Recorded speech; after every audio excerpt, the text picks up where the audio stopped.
உயிர்த்த ஆண்டவர் இயேசு கிறிஸ்துவில் எனக்கு மிகவும் பிரியமான சகோதர சகோதரிகளை, தவக்கால முதல் வாரம் 12/3/2025 புதன்கிழமை. முதல் வாசகம் யோனா இயல் 3 இறை வாக்கியங்கள் 1 முதல் 10 முடிய. இந்த பகுதி யோனா மனமாற்றம் என்ற கருத்தையும் மக்கள் மனம் மாறினர் என்ற கருத்தையும்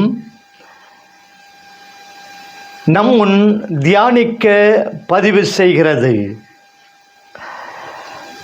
முதல் வாசகம் யோனா 3:1-10.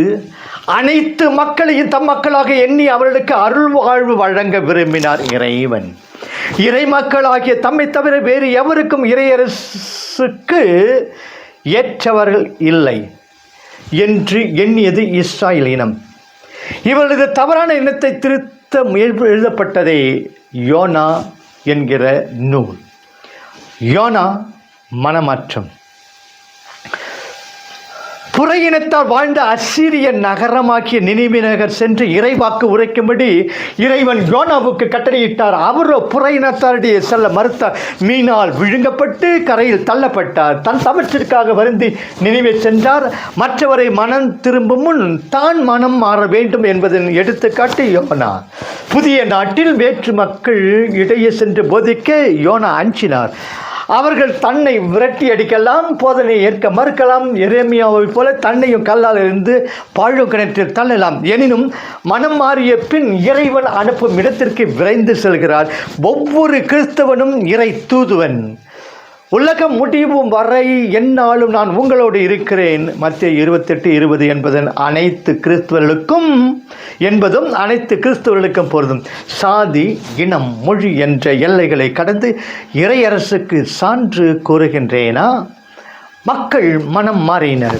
கப்பல் விபத்தில் சிக்கி மரண பிடியிலிருந்து மீண்டெழுந்த போது தான் யோனா ஞான ஒளி பெற்றார்.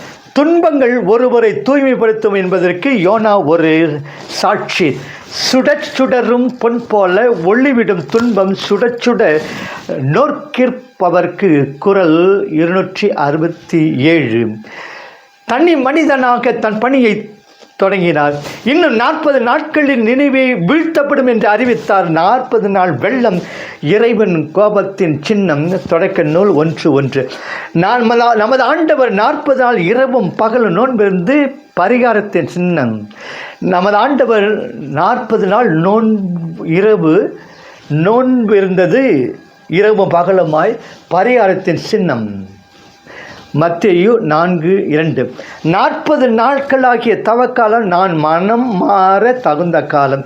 இந்த மீட்பின் காலத்தை நான் நன்கு பயன்படுத்துகிறேனா?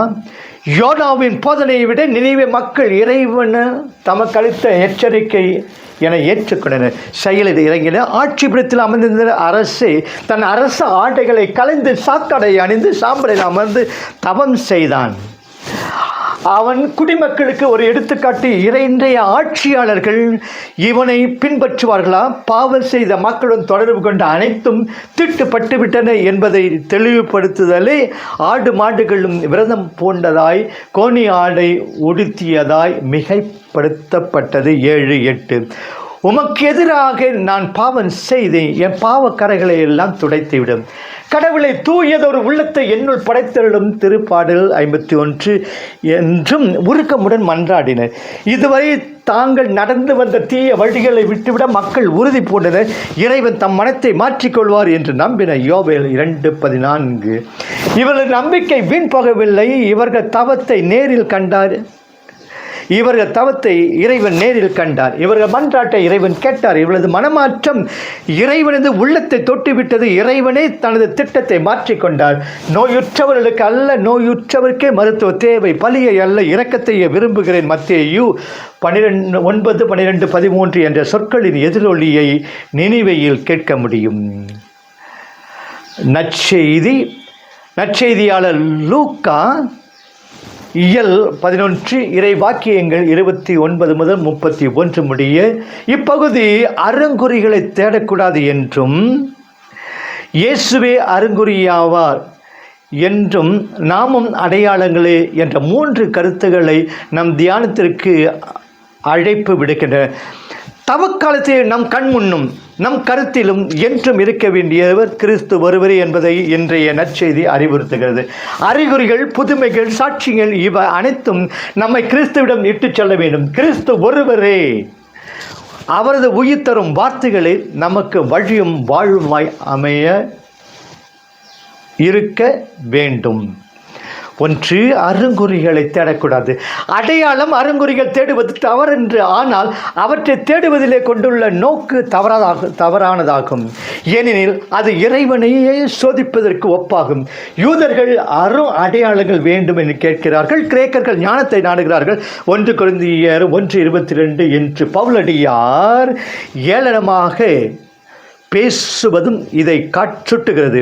இவ்வாறு வெறும் அருங்குறிகளையும் அற்புதங்களையும் தேடி திரிபவர்கள் பொல்லாத தலைமுறையினர் 11:29, விசுவாசம் இல்லாத சீர்கட்ட தலைமுறையினர் 9:41. விசுவாசம் கொண்டிருப்போர் அருங்குறிகளை தேட மாட்டார்கள். எனவே நம் விசுவாசத்தை ஆழப்படுத்துவோம். ஆண்டவரை விசுவாசிக்கிறேன், என் விசுவாசமின்மையை நீக்க உதவி செய்யும். மார்க்கு 9:24. 2, இயேசுவே அருங்குறி ஆவர்.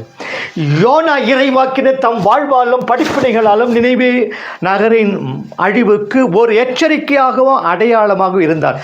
அதுபோன்று இயேசுவும் தம்முடைய வருகையையும் படிப்பினைகளையும் ஏற்க மறுத்தவர்களுக்கு தண்டனையின் அடையாளமாக இருக்கிறார். யோனாவின் படிப்பினையை கேட்டு நினைவு மக்கள் மனம் திரும்பியது போன்று நாமும் இயேசுனுடைய படிப்பினையை கேட்டு அவருடைய மதிப்பீடுகளை ஏற்று மனம் திரும்பி விசுவசிக்க வேண்டும், நம்ப வேண்டும்.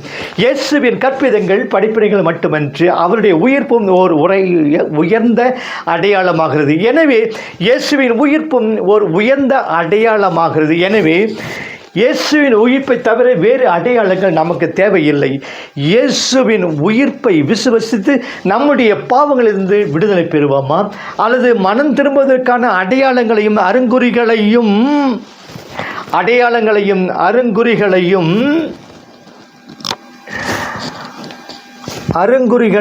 அடையாளங்களை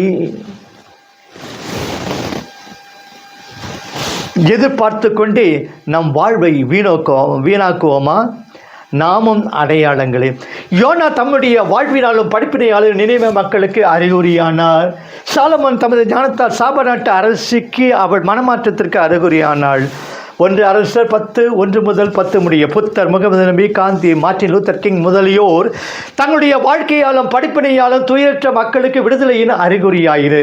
இவர்கள் எல்லோரையும் விட தனிப்பட்ட உயர்ந்த நிலையிலே இயேசுவோ தம் வாழ்வு படிப்பினை உயிர்ப்பினால் உலக மக்கள் அனைவருக்கும் மனமாற்றம், விடுதலை, நல்வாழ்வுக்கு அடையாளமாகிறார். இயேசுவும் தம்முடைய சொந்த இரத்தத்தால் மக்களை தூயவராக நகர வாயிலுக்கு வெளியே துன்புற்றார்.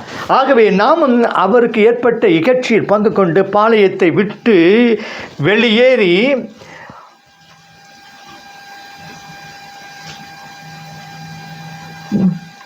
அவரிடம் செல்வோம். ஆம், நாம் பிற மக்களுக்கு அடையாளமாக வாழ வேண்டும். எப்போது நான் எனது என்ற சுய வெறியை அகற்றி பிறருக்காக இயேசுவை போன்று வாழ முயல்கிறோமோ அப்போது தான் நாமும் பிறருடைய மனமாற்றத்திற்கு அடையாளமாய் இருக்க முடியும். ஏழை எளியருக்கு இறங்குவது, தாழ்த்தப்பட்டோர் ஒதுக்கப்பட்டோருக்கு உதவுவது, அநீதியால் அவலப்படுவோருக்கு நீதி நியாயம் கிடைக்க போராடுவது, ஜெபிப்பது முதலிய நமது வாழ்க்கையில் முதலிடம் பெறும்போது நாம் நிச்சயம் இறையரசு நெருங்கியுள்ளதற்கு அடையாளங்களாய் இருப்போம். ஆண்டவர் இயேசு நம்மை நிறைவாக ஆசீர்வதிப்பாராக. ஆமென்.